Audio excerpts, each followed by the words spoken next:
Bismillahirrahmanirrahim. Ayo bawa harta ke surga. Dukung pembangunan sekolah Islam Mufid dengan donasi ke rekening atas nama Yayasan Muflih untuk Islam dan Dakwah. Bismillahirrahmanirrahim. Assalamualaikum warahmatullahi wabarakatuh. Alhamdulillahirabbil alamin wassalatu wassalamu ala asyrafil anbiya'i wal mursalin wa ala alihi wa ashabihi ajmain.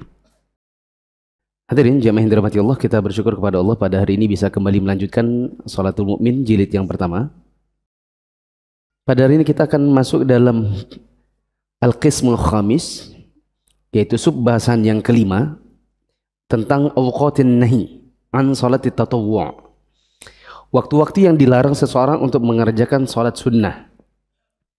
Dan yang dimaksud di sini adalah sholat sunnah mutlak.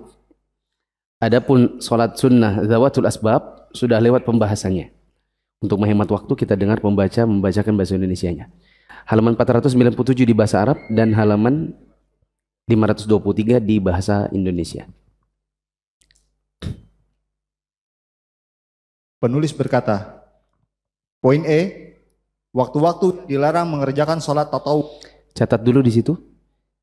Sholat tatawwu atau sholat sunnah. Di situ ada tulisannya apa? Tatawwu saja. Sholat tatawwu itu apa teman-teman? Sholat apa itu sholat tatawwu? Sholat sunnah. Maka beri catatan di situ, sholat sunnah yang dilarang di sini adalah yang mutlak saja.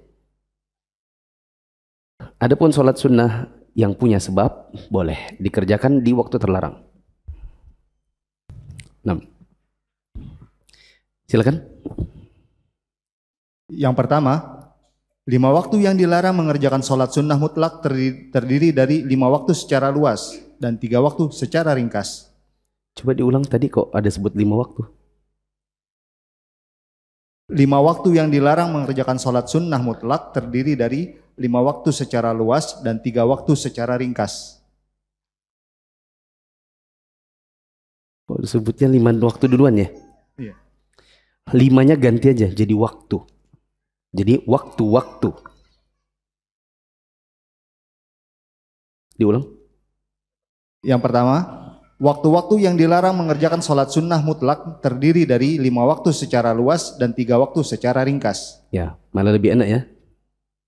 Kalau sebutkan 5 duluan, setelah itu disebutkan lagi 5, terus 3, malah bingung. Waktu-waktu yang kita dilarang sholat sunnah mutlak, itu ada 5 kalau dijabarkan. Adapun kalau disebutkan secara ringkas, hanya ada 3. Silakan. Waktu secara luas adalah dari sholat subuh sampai matahari terbit. Dari terbit matahari sampai naik sekitar setinggi tombak. Saat matahari berada tepat di tengah-tengah langit sampai tergelincir. Dari sholat asar sampai matahari terbenam, dan jika matahari sudah mulai terbenam sampai ia benar-benar terbenam. Sedangkan yang secara ringkas adalah dari sholat subuh sampai matahari naik sekitar setinggi tombak, saat matahari berada di tengah-tengah langit sampai condong, dan dari sholat asar sampai matahari terbenam. Nah, ada 5 waktu yang dilarang sholat sunnah mutlak. Disebutkan tadi ada 5. Kemudian bisa juga diringkas menjadi 3. Intinya adalah mulai dari setelah selesai sholat subuh sampai dengan matahari setinggi tombak. Kemudian ketika matahari tepat di atas kepala kita, di mana bayangan kita tepat di bawah kita. Tidak ada bayang memanjang ke kanan atau ke kiri. Ketika bayang tepat di bawah, itu juga waktu terlarang sholat. Yang ketiga adalah mulai dari selesai sholat asar sampai dengan matahari benar-benar terbenam. Ini waktu yang dilarang sholat. Sholat apa yang dilarang? Sholat sunnah mutlak. Adapun yang bukan sholat sunnah mutlak, seperti sholat-sholat yang punya sebab, itu boleh dikerjakan meskipun di waktu terlarang. Apa contohnya? Sholat sunnah yang punya sebab. Sudah berlalu 3 minggu lalu. Sholat tahiyatul masjid. Sholat istikharah, sholat sunnah yang punya sebab, sholat sunnah wudu. Ada 2 sujud yang kemarin dibahas. Sujud tilawah, terus sujud syukur. Begitu juga dengan sholat-sholat yang lain, meskipun dia bukan sholat sunnah, tapi dia punya sebab. Seperti sholat jenazah. Kalau misalnya kita sudah selesai sholat asar, kemudian ada jenazah dimasukkan ke masjid, lalu kemudian diminta untuk kita mengerjakan sholat jenazah. Bolehkah kita mengerjakannya? Jawabannya boleh. Kalau ada yang berkata, bukankah di sini termasuk waktu terlarang, yaitu selesai sholat asar? Maka kita jawab, yang dilarang di sini adalah sholat sunnah mutlak. Lanjut. Sudah ada beberapa hadis sahih yang menunjukkan hal tersebut. Dari Abu Sa'id Al-Khudri radhiyallahu anhu, dia mendengar Nabi SAW bersabda, La salata ba'da subhi hatta tartafi'a syamsu, wa la salata ba'da al-'asri hatta taghiba syams. tidak ada solat setelah solat subuh sampai matahari naik, dan tidak ada solat setelah asar sehingga matahari terbenam. Dalam sebuah riwayat Al-Bukhari disebutkan, La salata ba'da salatini ba'da al-'asri hatta taghiba syamsu, wa ba'da subhi hatta tatlu'a syams. tidak ada solat setelah dua solat, setelah solat asar sampai matahari terbenam, dan setelah solat subuh sampai matahari terbit. Ya. Jadi kalau misalnya nih, teman-teman, setelah selesai sholat asar, kok ada yang bangkit sholat lagi? Nah, kita jangan terburu-buru menghukumi. Jangan kita pakai hadis ini secara sporadis gitu. Kita bilang, itu apa itu? Sholat apa tuh? Masa habis selesai sholat asar kok sholat lagi? Mana ada? Kan ada hadisnya itu. Tidak ada sholat setelah sholat asar. Masa orang sholat lagi? Padahal bisa jadi ketika kita tanya, ternyata dia bukan sholat ba'di asar, dia bukan sholat sunnah mutlak. Misalnya dia mengqadha sholat subuh tadi subuh yang dia lupa. Dia ketiduran sampai jam 7 misalnya, begitu dia bangun dia kalang kabut karena mau pergi kerja, karena mau ngantar anak sekolah, terus pergi ke kantor. Sedang zikir sholat asar, dia bilang, kayaknya tadi saya belum sholat subuh. Bangkitlah dia sholat 2 rakaat, kita kira ba'diyah asar, padahal ternyata mengqadha sholat subuh yang terlupakan. Boleh atau tidak dikerjakan setelah asar? Boleh. Bagaimana dengan hadis ini? Jawabannya, hadis ini berlaku larangannya untuk sholat sunnah mutlak. Jemaah paham enggak? Paham ya? Lanjut. Sedangkan dalam lafaz Muslim disebutkan, La salata ba'da salatil asri hatta taghruba syams, wa la salata ba'da salatil fajri hatta tatlu'a syams. tidak ada solat setelah solat asar sampai matahari terbenam, dan tidak ada solat setelah solat subuh sampai matahari terbit. Dari Amr bin Abasah radhiyallahu anhu, dia pernah berkata kepada Nabi SAW, beritahukan kepadaku tentang solat. Beliau SAW menjawab, kerjakanlah solat subuh, kemudian berhentilah dari solat sehingga matahari terbit sampai ia naik. Sesungguhnya pada saat terbit, matahari itu terbit di antara 2 tanduk syaitan. Dan pada saat itu, orang-orang kafir bersujud untuknya. Kerjakanlah solat karena sesungguhnya solat itu disaksikan dan dihadiri malaikat sampai bayang-bayang tombak semakin pendek. Selanjutnya, berhentilah dari solat karena pada saat itu Jahannam sedang dipanaskan. Jika bayangan sudah tampak kembali, kerjakanlah solat. Karena sesungguhnya solat itu disaksikan dan dihadiri malaikat hingga engkau mengerjakan solat asar. Berhentilah dari solat sehingga matahari terbenam, karena sesungguhnya matahari itu terbenam di antara 2 tanduk syaitan, dan pada saat itu orang-orang kafir bersujud kepadanya. Ya. Mungkin saya tidak perlu menjabarkan panjang lebar hadis ini, tapi intinya hadis ini mengandung penjelasan bahwa ada waktu-waktu terlarang sholat. Apa saja waktunya sudah disebutkan di paragraf paling atas tadi. Ada 5 waktu bila dijabarkan secara rinci, ada 3 waktu bila mau diringkas. Lanjut. Dari Uqbah bin Amir al-Juhani radhiyallahu anhu, dia bercerita, ada 3 waktu yang Rasulullah SAW melarang kita untuk mengerjakan sholat atau menguburkan orang meninggal di antara kita, yaitu ketika matahari terbit sampai naik, saat seorang berdiri tegak tanpa ada bayangan, sampai matahari condong, dan saat matahari condong untuk terbenam sampai terbenam. Ya. Mungkin ada yang bertanya, Ustadz, hadis ini kita terapkannya seperti apa misalnya? Misal, anggap saja di Balikpapan, kalau kita keluar di bawah matahari, bayangan kita ada di bawah kita, anggap saja jam 11.55. Anggap saja. Ketika jam 11.55 ini, kita ada di masjid. Kemudian kita baca Quran, baca HP. Setelah itu gak ada lagi pesan, sholat daripada nggak ngapa-ngapain. Kita mau sholat. Sholat apa yang kita kerjakan itu? Kalau misalnya ada yang tanya, kamu sholat apa? Lalu kita jawab, ya daripada saya nggak ngapa-ngapain, saya sholat aja. Sholat apa ini namanya? Sholat sunnah mutlak. Kemudian teman kita bilang, aku baru saja dari luar dan kudapati bayanganku tepat di bawahku. Berarti ini waktu terlarang sholat. Berarti kamu tidak boleh sholat. Karena sholatmu sholat sunnah mutlak. Waktunya, waktu terlarang. Nah ini benar. Bisa dipahami?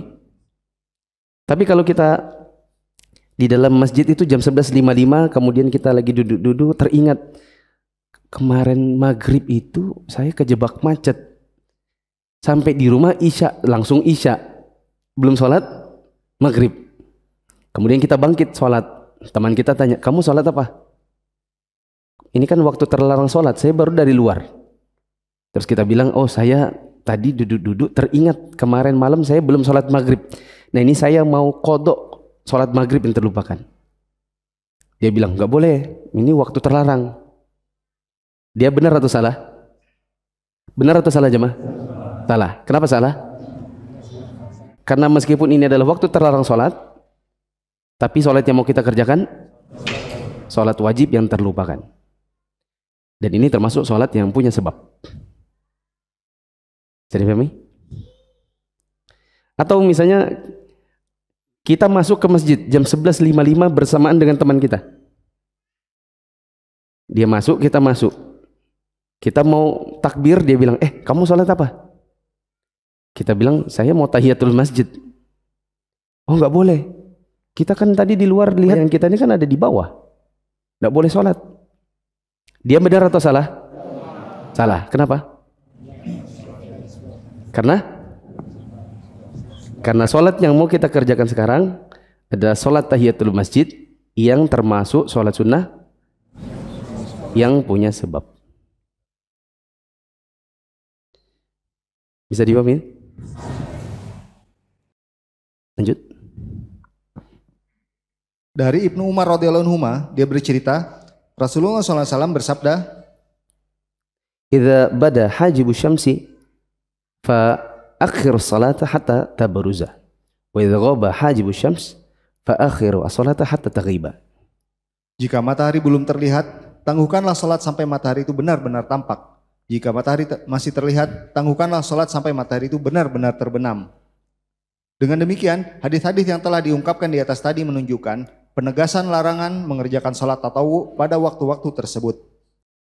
Pada kelima waktu yang dilarang mengerjakan salat itu ditambahkan pula larangan mengerjakan salat sunnah setelah terbit fajar kedua.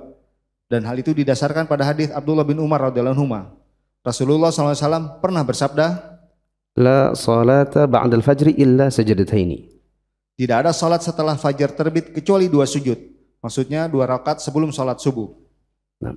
Wa yudhafu ila hadhihi al-awqat al-khamsah an-nahyu an salatin nafilati ba'da tulu'i al-fajr ats-tsani.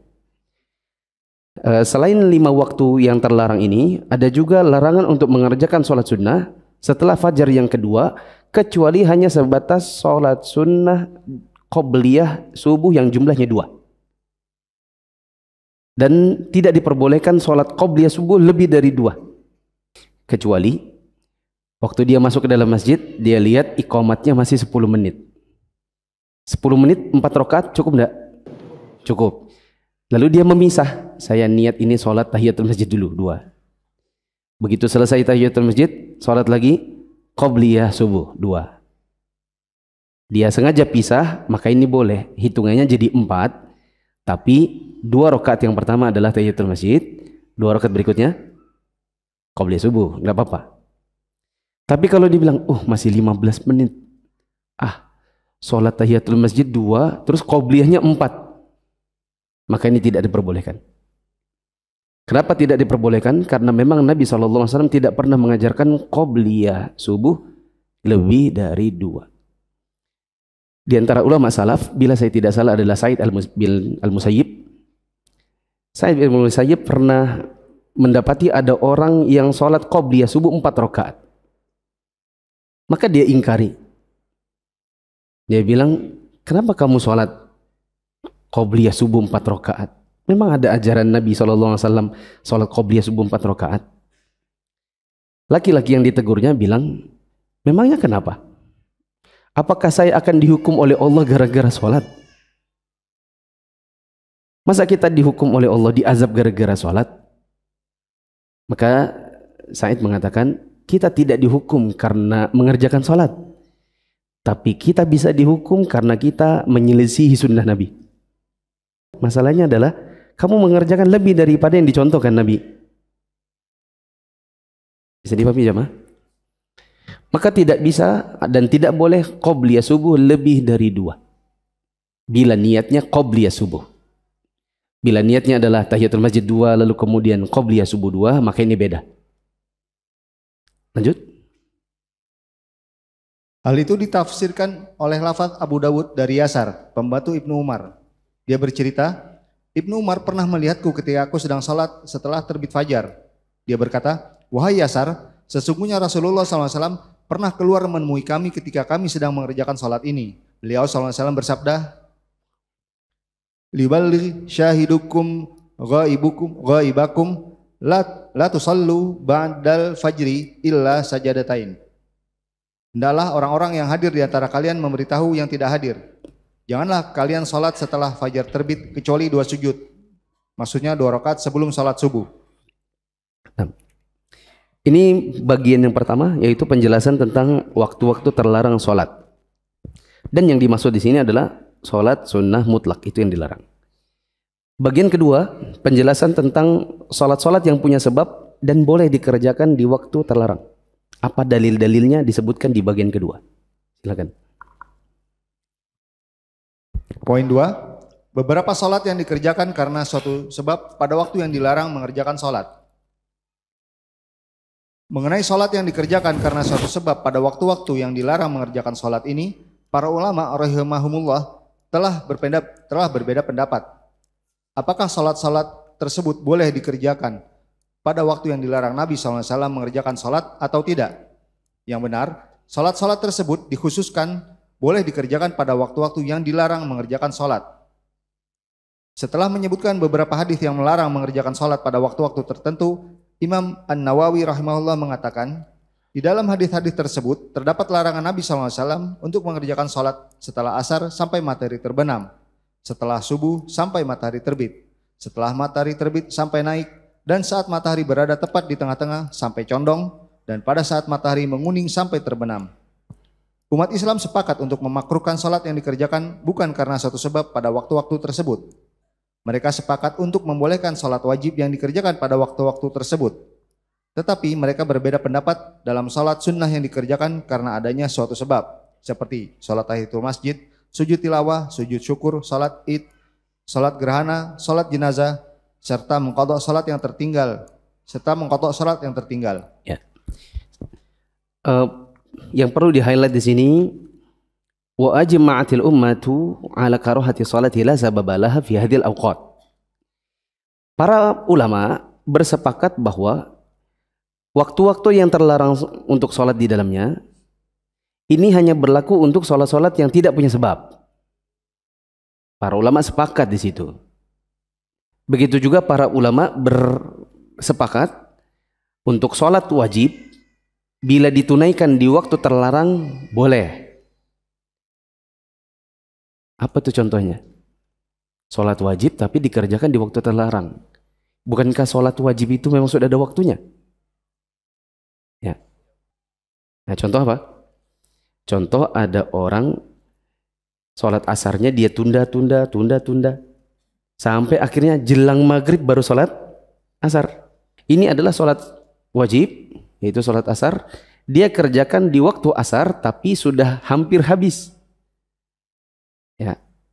Maka para ulama tidak mempermasalahkan soal waktunya karena ini memang sholat wajib yang memang harus dikerjakan. Tidak boleh ditunda-tunda lagi. Ya, yang para ulama berpendapat adalah kalau mengerjakannya adalah sholat wajib tetapi terluput, boleh atau tidak di waktu terlarang. Yang para ulama berselisih pendapat adalah sholat sunnah dan punya sebab. Seperti tahiyatul masjid. Ini sholat yang punya sebab. Apa sebabnya tahiyatul masjid? Masuk masjid. Contoh yang lain, sholat sunnah wudu. Ini termasuk sholat yang punya sebab. Apa sebabnya? Baru berwudu. Sholat istikharah. Ini punya sebab. Apa sebabnya? Sebabnya adalah karena bimbang untuk mengambil mana yang dipilih dari beberapa pilihan. Ini semua termasuk di antara sholat-sholat yang punya sebab. Begitu juga di sini dicontohkan sholat kusuf, sholat gerhana. Ya, begitu juga sholat jenazah, mengqadha sholat yang terluput. Nah, begitu. Ini semua ada ikhtilaf di kalangan para ulama. Terus? Mazhab Syafi'i dan sekelompok orang membolehkan hal tersebut dengan tidak memakruhkannya. Sedangkan mazhab Abu Hanifah dan juga yang lainnya menyebutkan bahwa hal itu masuk ke dalam larangan karena keumuman hadis-hadis yang ada. Ya. Kalau ditanya apakah boleh atau tidak untuk mengerjakan sholat-sholat sunnah yang punya sebab di waktu terlarang? Jawabannya, mazhab Syafi'i dan sejumlah ulama yang lain mereka memperbolehkannya. Sedangkan mazhab Abu Hanifah dan yang lainnya mereka melarangnya. Dan pendapat yang benar adalah pendapat dalam mazhab Syafi'i, yaitu bahwasanya sholat sunnah yang punya sebab boleh dikerjakan di waktu terlarang. Apa dalilnya? Dalam hal itu, Imam Asy-Syafi'i dan orang-orang yang sependapat dengannya beralasan bahwasanya telah ditegaskan bahwa Nabi SAW pernah mengqadha sholat sunnah zuhur setelah asar. Yang demikian itu sudah sangat jelas dalam qadha sholat sunnah yang tertinggal, sehingga sholat yang akan datang lebih pantas untuk itu. Demikian halnya dengan sholat wajib dan sholat jenazah juga lebih pantas untuk dikerjakan pada waktu-waktu tersebut. Ya. Nabi SAW di hadis-hadis yang awal tadi menyebutkan tidak ada lagi sholat setelah sholat asar, betul? Tapi Nabi pernah mengqadha qobliyah zuhur dilakukan setelah asar. Qobliyah zuhur hukumnya apa? Sunnah. Kok Nabi kerjakan di waktu asar? Jawabannya waktu itu Nabi tersibukkan dengan satu urusan. Sampai asar baru beliau qadha. Dan ini berarti sholat sunnah yang punya sebab. Apa itu? Qobliyah zuhur yang tertinggal karena suatu sebab, akhirnya Nabi tidak kerjakan di waktu qobliyah zuhur, dikerjakannya setelah asar. Bila memang setelah asar tidak boleh lagi sholat sama sekali, tentu tidak mungkin Nabi mengerjakan qadha qobliyah zuhur setelah asar. Justru karena Nabi mengerjakannya, ini menunjukkan bahwa mengerjakan sholat sunnah yang punya sebab boleh meskipun di waktu terlarang. Bisa dipahami? Lanjut. Syekhul Islam Ibnu Taimiyah rahimahullah memilih untuk berpendapat bahwa salat-salat yang dikerjakan karena suatu sebab dapat dikerjakan pada waktu-waktu yang dilarang tersebut. Berikut pernyataan beliau selengkapnya. Yang demikian itu merupakan satu dari beberapa pendapat ulama yang paling benar, yaitu pendapat Asy-Syafi'i dan Ahmad pada salah satu dari dua riwayat yang bersumber darinya. Nah, boleh dikasih angka dulu? Riwayat Nabi sholat qobliyah zuhur dikerjakannya setelah asar, itu dalil pertama. Kasih angka 1. Kasih angka 1 yang menunjukkan itu dalil pertama bahwa sholat sunnah yang punya sebab boleh di waktu terlarang. Ini dalil pertama. Lanjut. Yang mulia Ibnu Bas rahimahullah mengatakan, seperti yang dikemukakan oleh ulama, larangan itu diperuntukkan bagi sholat yang tidak ada sebab dan dikecualikan bagi sholat-sholat yang dikerjakan karena suatu sebab dengan menggabungkan dalil-dalil yang ada. Ini adalah pendapat yang paling sahih. Itulah pendapat Asy-Syafi'i dan salah satu riwayat dari Ahmad. Pendapat ini juga menjadi pilihan Syekhul Islam Ibnu Taimiyah dan muridnya Al-Allamah Ibnul Qayyim. Dan pada pendapat ini terangkumlah dalil-dalil. Wallahu a'lam. Di antara dalil yang menunjukkan pengecualian salat-salat yang dikerjakan karena suatu sebab adalah hadis Jubair bin Mut'im radhiyallahu anhu. Hadis Jubair ini ditandai dengan nomor 2. Dalil kedua bahwa salat yang punya sebab boleh di waktu terlarang adalah hadis Jubair bin Mut'im. Lanjut. Dia bercerita, Rasulullah SAW bersabda, Ya Bani Abdi Manaf, la tamna'u ahadan tafa bihadal baiti wa shalla ayata sa'atin sya'a min lailin aw naharin. Wahai Bani Abdu Manaf, janganlah kalian melarang seorang pun untuk tawaf dan salat di bait ini, kapanpun dia kehendaki, baik malam maupun siang. Ya. Ini dalil yang kedua. Perhatikan jemaah. Kata Nabi SAW, jangan larang siapapun untuk tawaf di Ka'bah lalu sholat. Sholat apa ini? Sholat apa yang dikerjakan setelah tawaf?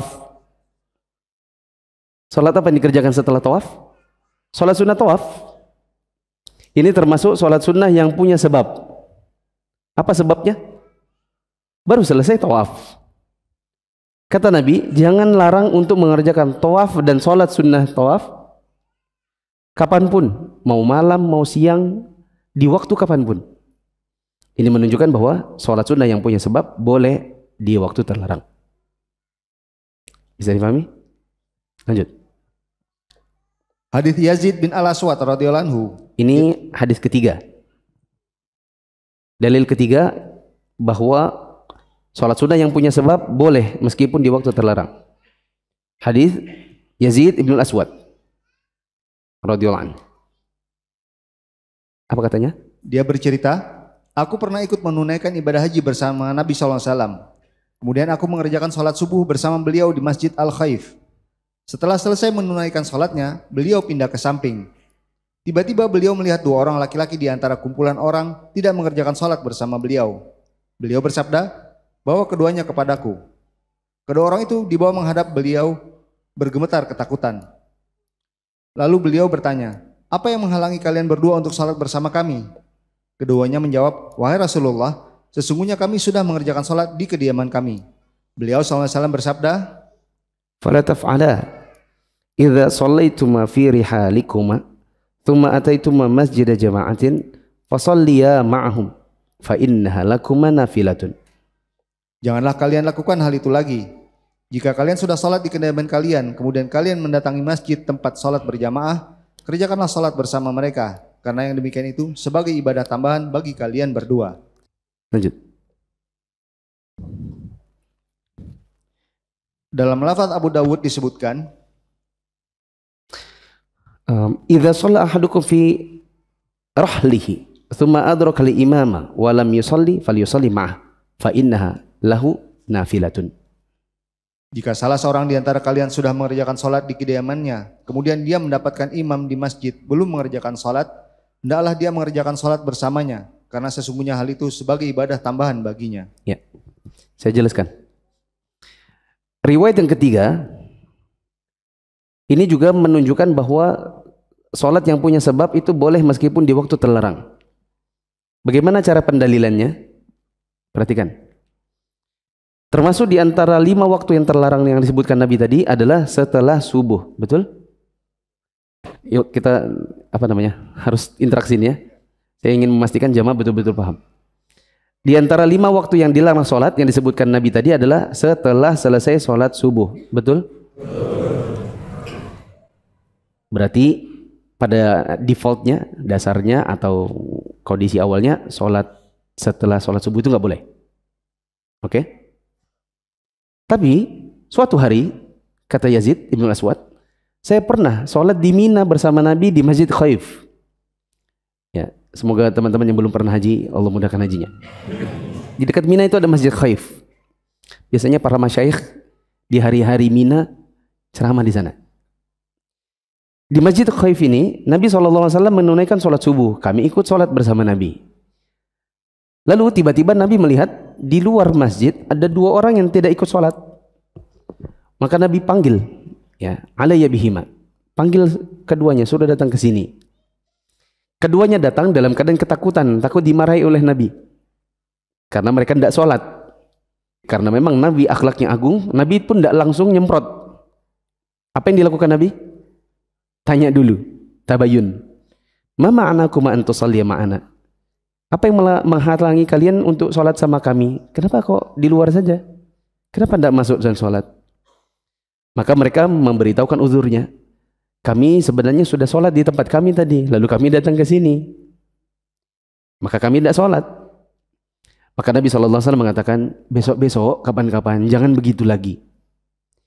Sesungguhnya, meskipun kalian sudah sholat di tempat kalian, kemudian kalian datangi suatu masjid, di masjid itu ada jamaah, sholatlah sama mereka.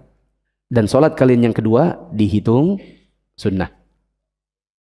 Nabi bicara ini setelah selesai sholat subuh.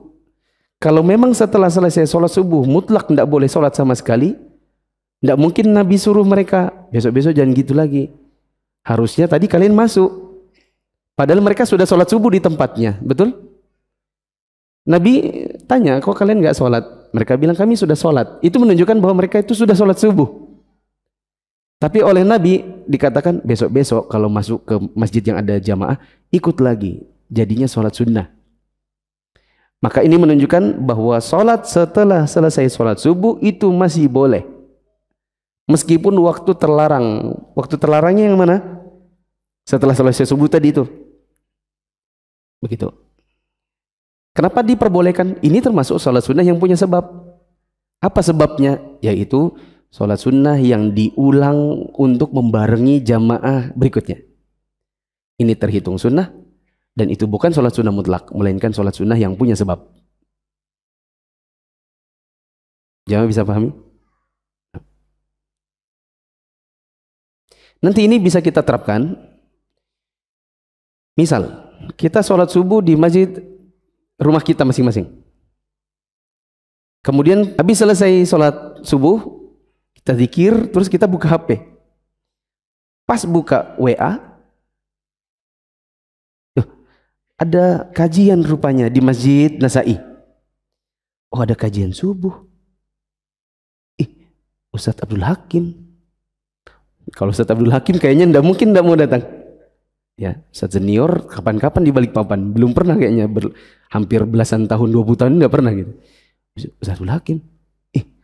Langsung meluncur sampai di Nasa'i, orang-orang sudah kajian, kita baru datang. Terus kita sholat apa nih? Tahiyatul masjid. Teman kita nahan kita, kamu ngapain? Saya sholat tahiyatul masjid. Kenapa? Gak boleh. Kamu sholat subuh kan? Sudah. Nah, ini waktu terlarang sholat, kata mereka. Gak boleh kamu sholat, langsung duduk, katanya. Benar atau tidak? Salah. Kenapa salah?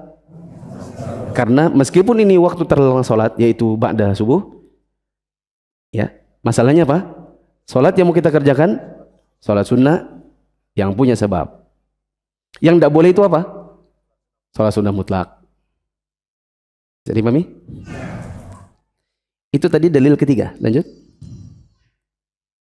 Dari Abu Dzar radhiyallahu anhu, dia bercerita. Ini dalil keempat. Bisa ditandai ini dalil yang keempat. Apa katanya? Rasulullah SAW pernah bersabda kepadaku, bagaimana sikapmu jika engkau dipimpin oleh umara, yaitu pemimpin yang suka mengakhirkan sholat dari waktunya atau menangguhkan sholat dari waktunya. Dia berkata, apa yang kau perintahkan kepadaku? Beliau SAW bersabda, Sholli sholata li waqtiha, fa in adraktaha ma'ahum fasalli, fa innaha laka nafilatun, wa la taqul inni qad shallaitu fala usalli. kerjakanlah sholat pada waktunya. Jika kamu mendapatkan sholat itu bersama mereka, kerjakanlah sholat karena sesungguhnya ia menjadi ibadah tambahan bagimu.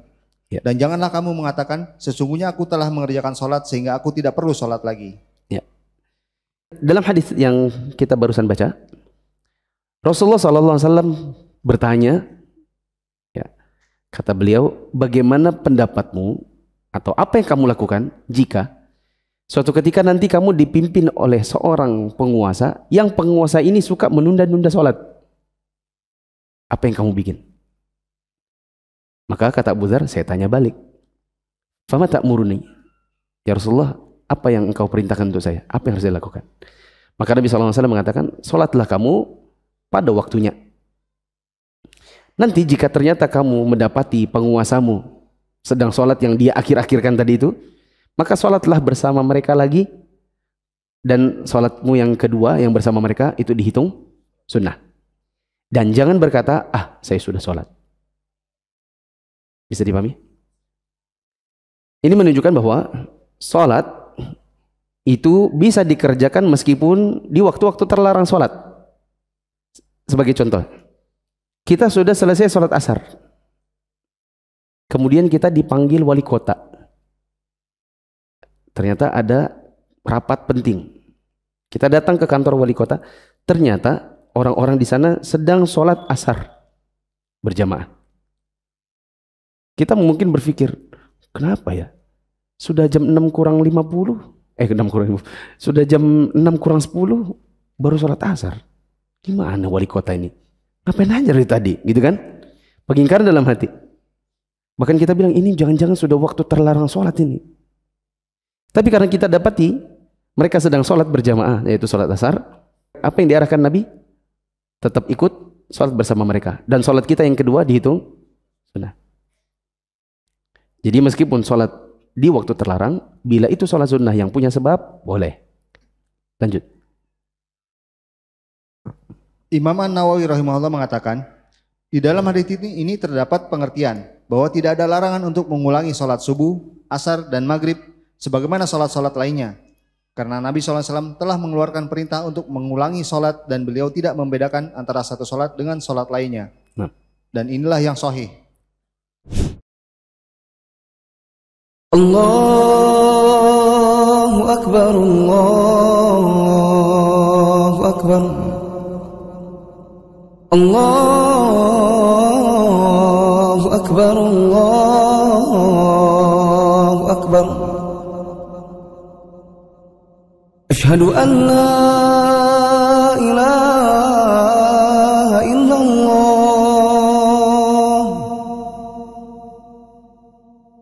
Ashhadu an la ilaha illallah. Ashhadu anna Muhammadar Rasulullah. Ashhadu anna Muhammadar Rasulullah. Hayya 'alas salah,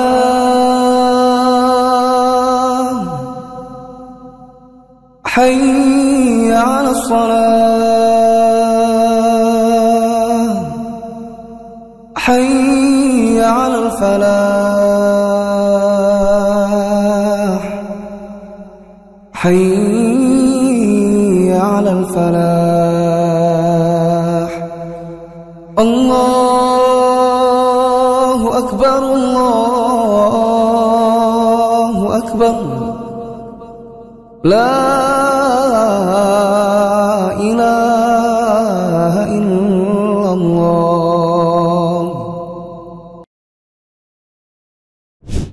Lanjut. Dari Mihjan, bahwasanya dia pernah berada di sebuah majelis bersama Rasulullah SAW. Adzan salat pun dikumandangkan, lalu Rasulullah SAW berdiri. Selanjutnya beliau kembali, sedang Mihjan masih tetap di majelisnya. Rasulullah SAW bertanya, apa yang menghalangimu mengerjakan salat? Bukankah kamu ini seorang muslim? Mihjan menjawab, benar, hanya saja aku sudah mengerjakan salat bersama keluargaku. Rasulullah SAW bersabda, Idza jita fasholli ma'an nasi wa in kunta qad shallait. jika kamu datang ke masjid, salatlah bersama orang-orang meskipun kamu sudah salat. Ya. Ini riwayat yang kelima. Dalil yang kelima dari Mihjan bahwa dia pernah bersama Rasulullah SAW dalam satu majelis, terdengar azan, Nabi pergi sholat ke masjid. Ketika Nabi kembali, ternyata Mihjan masih di majelis yang tadi. Nabi tegur, kenapa kamu tidak sholat? Bukankah kamu seorang muslim? Maka Mihjan mengatakan, sebenarnya saya sudah sholat tadi. Maka Nabi SAW mengatakan, sholat lagi bersama mereka, bila memang kamu datang ke masjid, dan kamu dapati ada orang berjamaah, meskipun sudah sholat. Nah, kesimpulannya? Hadis-hadis di atas dan juga yang semakna dengannya menunjukkan disyariatkannya bergabung dengan jamaah dengan niat sholat tatawu bagi orang yang sudah mengerjakan sholat tersebut, sekalipun saat itu adalah waktu yang dimakruhkan mengerjakan sholat. Hal itu didasarkan pernyataan yang cukup lantang di dalam hadis Yazid bin Al-Aswad bahwa hal itu berlangsung pada sholat subuh. Ya. Hadis Yazid tadi hadis yang keberapa? Yang keberapa? Hadis Yazid hadis yang ketiga. Itu sangat jelas. Ya, ketika ada orang disuruh Nabi untuk harusnya sholat lagi, padahal sudah selesai sholat subuh. Ya, yang menunjukkan bahwa setelah selesai sholat subuh, meskipun itu adalah waktu terlarang, tapi tidak terlarang dia kalau untuk sholat yang punya sebab. Baru terlarang kalau sholat sunnah mutlak. Lanjut. Selain itu Nabi SAW telah mengeluarkan perintah untuk mengulangi sholat di dalam hadis Abu Dzar dan hadis Mihjan. Beliau sendiri tidak membedakan antara satu sholat dengan sholat lainnya, sehingga hadis-hadis tersebut bersifat khusus. Karena keumuman hadis-hadis yang menetapkan dimakruhkannya sholat pada waktu-waktu yang dilarang mengerjakan sholat. Nah, saya cukupkan dulu. Karena untuk hadis Ummu Salamah sampai seterusnya, ini sudah beda bahasan. Ini berkenaan dengan apakah bisa qadha qobliyah zuhur tapi setelah asar. Ya, pernah nggak teman-teman? Kalau qadha qobliyah subuh, ada yang pernah? Tidak pernah juga? Qadha qobliyah subuh, pernah tidak? Ada yang pernah? Ya. Kalau misalnya gini, kalau misalnya teman-teman datang ke masjid, ternyata sudah iqamat sholat subuh. Belum sempat qobliyah. Kemudian waktu jam 8 misalnya ada kajian di masjid. Teman-teman ikut daurah jam 8. Niatnya tahiyatul masjid sekaligus qadha qobliyah subuh yang tadi. Pernah nggak gitu? Mungkin pernah ya? Tapi kalau qadha qobliyah zuhur taruhnya di setelah asar. Pernah? Kayaknya nggak pernah. Karena biasanya kita kadang-kadang khawatir nanti dikira orang ba'diyah asar. Betul? Ya. Karena itu memang langka. Nah, pembahasannya nanti di hadits Ummu Salamah sampai setelahnya. Ini insya Allah di hari Rabu yang akan datang. Jika di waktu zuhur kita tidak sempat melakukan qobliyah, tapi bukan karena kesibukan, melainkan waktunya tidak cukup karena mendekati iqamah. Bolehkah kita mengqadha qobliyah zuhur tersebut sesudah asar? Jawabannya kembali dulu, apakah qadha qobliyah zuhur setelah asar itu hanya buat Nabi atau boleh semuanya? Nanti kalau kita baca penjelasan di buku ini, mengqadha qobliyah zuhur setelah asar khusus buat Nabi. Menurut Syekh bin Baz itu khusus buat Nabi. Maka kalau pertanyaan antum, bolehkah kita mengqadha qobliyah zuhur setelah asar? Maka jawabannya, jika kita mengambil pendapat para ulama yang mengatakan itu khusus buat Nabi, berarti tidak boleh. Saya pribadi, saya pernah tanya kepada guru kami, Syekh Sa'ad Asy-Syadzili. Saya tanya langsung ketika memang membahas masalah ini. Syekh, saya pernah mendengar atau saya pernah membaca Syekh bin Baz mengatakan mengqadha qobliyah zuhur setelah asar khusus buat Nabi. Apakah benar atau tidak? Syekh Syadzili tidak bilang iya, tidak juga bilang tidak. Beliau cuma memberi kaidah. Bila itu rutinitas Nabi, maka khusus Nabi. Bila hanya occasionally, hanya kejadian insidental Nabi sesekali, maka itu bukan khusus buat Nabi. Dan kejadian itu hanya sesekali. Jadi beliau hanya kasih kaidah, dari situ kita bisa tangkap bahwa bagi beliau qadha qobliyah zuhur setelah asar boleh buat siapapun, bukan khusus buat Nabi. Terakhir, jika kita melaksanakan sholat asar dan kemudian ada orang yang membawa jenazah untuk disolatkan, mana yang diutamakan dilakukan? Sholat jenazah dulu setelah sholat asar? Apakah sholat jenazah dulu setelah sholat asar? Ataukah sholat asar dulu baru sholat jenazah? Sholat jenazah dulu setelah sholat asar. Oh, setelah itu ya. Bingung juga saya ya. Kalau kita datang untuk sholat asar, tiba-tiba ada yang bawa jenazah, mana yang didahulukan? Jawabannya sholat asar. Nanti jenazahnya dikerjakan setelah asar. Kalau ada yang berkata, jangan-jangan jenazah dulu, baru asar. Karena setelah asar tidak ada sholat. Apa jawabannya? Itu tidak ada Pak, kalau sholat sunnah mutlak. Adapun sholat jenazah, ini sholat yang punya sebab, maka boleh. Meskipun setelah asar.